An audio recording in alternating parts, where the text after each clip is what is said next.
বুতুর চোখ খুলতে পারছে না, বুতুর চোখের অবস্থা কি করবো? হ্যাঁ, বুতুর চোখ খুলতে পারছে না, আমার বুতুর চোখ ধুতে আসছে সবাই, বুতুর ভাইয়া সাহায্য করছে আর বুতুর চোখ ধুতে।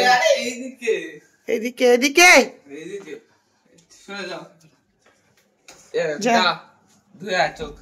এই ওখানে না, ওকে ছেড়ে দিলি কেন? এইটা বেশি দো। ওফ, এই যে এটা কল, খোল খোল খোল। এই তুই তো ইয়ে কেন রে, ওকে ছেড়ে দিলি? তোকে বললাম। হ্যাঁ কল তো মা, কলো। সে কি করছো? বুতুর চোখ খুলতে পারে না, সকালে উঠলে বুতুর চোখের অবস্থা এই হয়। ভালো করে বুতু চোখটা ধো। সবাই কত ঘুমিয়েছে ভাবো, এক গাদা বিচুড়ি হয়ে গেছে আর চোখ খুলতে পারছে না। মোটেই না, ওরকম ঘুম আমরাও ঘুমাই। দেখি মা, ঠিক আছে এবার দেখি।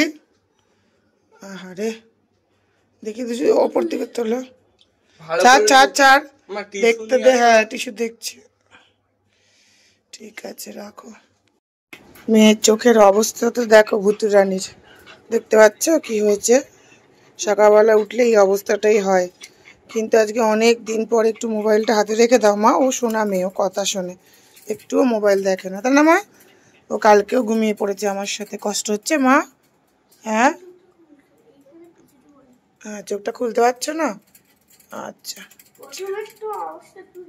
আচ্ছা, ঠিক হয়ে যাবে মা, সবাই তোমার জন্য প্রে করছে, তোমার চোখ একদম ঠিক হয়ে যাবে, তাই না মা? হ্যাঁ চলো। ভুতুর অবস্থা দেখো, আমাকে সিঁড়ি দিয়ে উঠতে দিচ্ছে না, দেখতে পাচ্ছ? দেখো তোমরা দেখো, দুষ্টুমি দিন দিন বাড়ছে। ছাড়বি তো? হ্যাঁ উড়ে যাবো। দেখো এভাবে মানুষ উঠতে পারে সিঁড়ি দিয়ে? হ্যাঁ দেখো অবস্থা, দেখো শোনা মেয়ে আমার। দেখো দেখো এক্ষুনি পড়ে যাচ্ছিলাম, এক্ষুনি পড়ে যাচ্ছিলাম। সহ্য করে দেখো, বিস্কুট নিয়েছে দেখো, সকালবেলা উঠে চা আবার বিস্কুটটা নিজেই নিয়ে নিয়েছে। কোনো মানুষ সহ্য করে চা বিস্কুট খাচ্ছে? কোন বাড়ির বাচ্চারা এরকম চা বিস্কুট খায়? আমি তো ভেবেই পাই না। সকাল হলে নাকি ওর এক কাপ চা দরকার। হ্যাঁ কোন বাড়ির বাচ্চারা খায়? ওটাকে কি বলে? বেডটি বলে না, বেডটি বেডে শুয়ে, বেডটি খাওয়াবো করে তোমাকে আমি? হ্যাঁ বেডটি, চিন্তা করো কোন বাড়ির বাচ্চাটা খায়? এই ও তুই, তোর আমার বাড়ির বাচ্চা তাই তো? হ্যাঁ চিন্তা করো, স্কুল ছুটি থাকলে একটু চা না হলে হয় না বল? ঘুমটা ভাঙতে চায় না বল? হ্যাঁ বলবি তো?